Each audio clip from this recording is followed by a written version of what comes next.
Hi అండి, అందరికీ నమస్కారం. Welcome to my channel. ఈ వీడియోలో ఏపీ ఉద్యోగులకు, పెన్షనర్లకు పెండింగ్ బిల్లుల చెల్లింపుల తాజా సమాచారం అయితే తెలుసుకుందాము.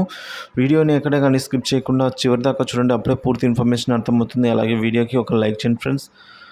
ఇక విషయానికి వచ్చినట్లయితే ఏపీ ఉద్యోగులు, ఉపాధ్యాయుల, పెన్షనర్ల పెండింగ్ బిల్లు చెల్లింపుల విషయానికి వచ్చినట్లయితే మున్సిపల్ ఉపాధ్యాయుల పీఎఫ్ సమస్యలను వెంటనే ఒక కొలిక్కి తీసుకొని రావాలని ప్రాతినిధ్యం అయితే చేయడం జరిగింది. సో మరి అది ఒక కొలిక్కి రావాల్సి ఉంది ఫ్రెండ్స్. మున్సిపల్ ఉపాధ్యాయుల పీఎఫ్పై ఒక ప్రత్యేక సమావేశం స్కూల్ ఎడ్యుకేషన్ నిర్వహించామని విద్యాశాఖ ఉన్నత అధికారులతో మాట్లాడి సమస్యను పరిష్కారానికి కృషి చేస్తామని ఉద్యోగ సంఘాలు తెలిపాయి. AP employees teacher surrender leaves, APGLI లోన్లు, జెడ్పీపీఎఫ్ లోన్లు, పెన్షనర్ల డిఆర్, ఎంప్లాయీస్ డిఏ గురించి అడగడం జరుగుతుంది. అందుకోసం అయితే ఎంప్లాయీస్ మరియు ఉపాధ్యాయులు పెన్షనర్లకు తమ సరెండర్ లీవ్స్ కోసం అయితే ఎదురు చూస్తూ ఉన్నారండి. అలాగే మే 2022 నుంచి కొందరికి పడ్డాయి, జూన్లో కొందరికి పడ్డాయి. కానీ ఇంకా చాలా వరకు అయితే ఈ సరెండర్ లీవ్స్ అయితే పెండింగ్లో ఉన్నాయి. చాలామంది చూసి ఇంకా ఆశలు కూడా వదులుకున్నారు ఫ్రెండ్స్. అంటే చూడడం మానేశారు, ఎందుకంటే ఇప్పట్లో వచ్చేలా లేవని చెప్పేసి. ఏపీ ఎంప్లాయీస్ మరియు పెన్షనర్లకు చెల్లించవలసిన బిల్లుల వివరాలు అయితే ఇప్పుడు తెలుసుకుందాము. పెండింగ్ బకాయిలు చెల్లిస్తాం అని చెప్పేసి అన్నారు ఆగస్టు మరియు సెప్టెంబర్ 2023లో. కానీ చెల్లించలేదు. పెండింగ్ బిల్లు చెల్లింపులు జరిగే ఖాతాలు కొన్ని పేమెంట్ అయ్యాయి, ఇంకా కొన్ని పెండింగ్లోనే ఉన్నాయి. మరి ఇప్పుడు latest online pending payment bills ఏంటంటే 11వ పీఆర్సీ అరియర్స్, డిఆర్ అరియర్స్ వాయిదాల పద్ధతిలో 4 సంవత్సరాల్లో చెల్లిస్తారు.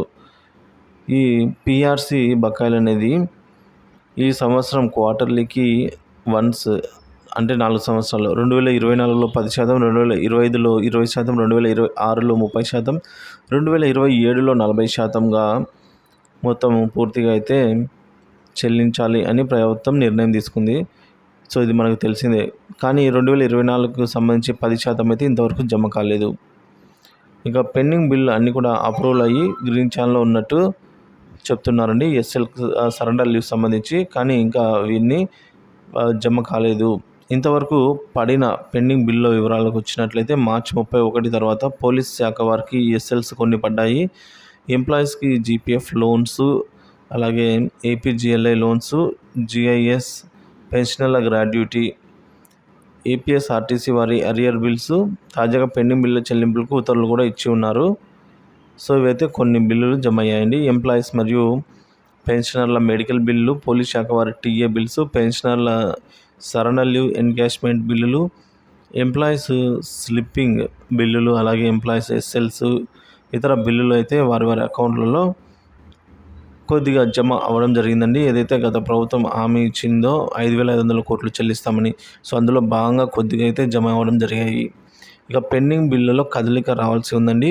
బిల్లులు కూడా అలాగే ఉన్నాయి, ఎటువంటి కదలిక లేక. ఇంకా జమ కావాల్సిన పెండింగ్ బిల్లు వివరాల విషయానికి వచ్చినట్లయితే ఏపీఎస్ఆర్టీసీ వారి అరియర్ బిల్స్, పెన్షనర్ల మెడికల్ రియంబర్స్మెంట్ పెండింగ్ బిల్లులు, ఎంప్లాయీస్ మరియు టీచర్ల సరెండర్ లీవ్స్, ఇక పెన్షనర్లకు సరెండర్ లీవ్ ఎన్కాష్మెంట్ మిగిలిన వారికి అండి. పెన్షనర్లకు పీఆర్సీ అరియర్స్ 106 జీవో ప్రకారము జనవరి 1, 2023 నుంచి పెన్షన్తో కలిపి 4 సమాన వాయిదాల్లో చెల్లింపులు జరగాలి. కానీ ఇంతవరకు జరగనే లేదు. ఇక పెన్షనర్లకు పెండింగ్ బిల్లు జీవో ఇచ్చారు, కానీ అమలు కాకపోయేసరికి పెన్షన్లు అందరూ కూడా ఆందోళన చెందుతున్నారండి.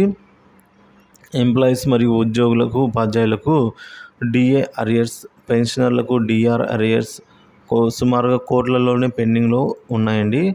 ఇక పెన్షనర్లకు 11వ పీఆర్సీ అరియర్స్ జమ కావాలి.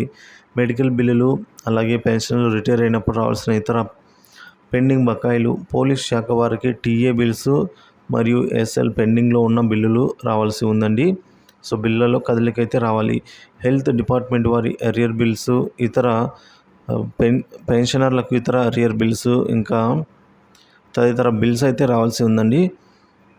బిల్ స్టేటస్ చూసుకున్నట్లయితే వెయిటింగ్ ఫర్ ఫండ్ క్లియరెన్స్ స్టేజ్లో అయితే ఉన్నాయి. కానీ బిల్లులో ఎటువంటి కదలిక లేదండి.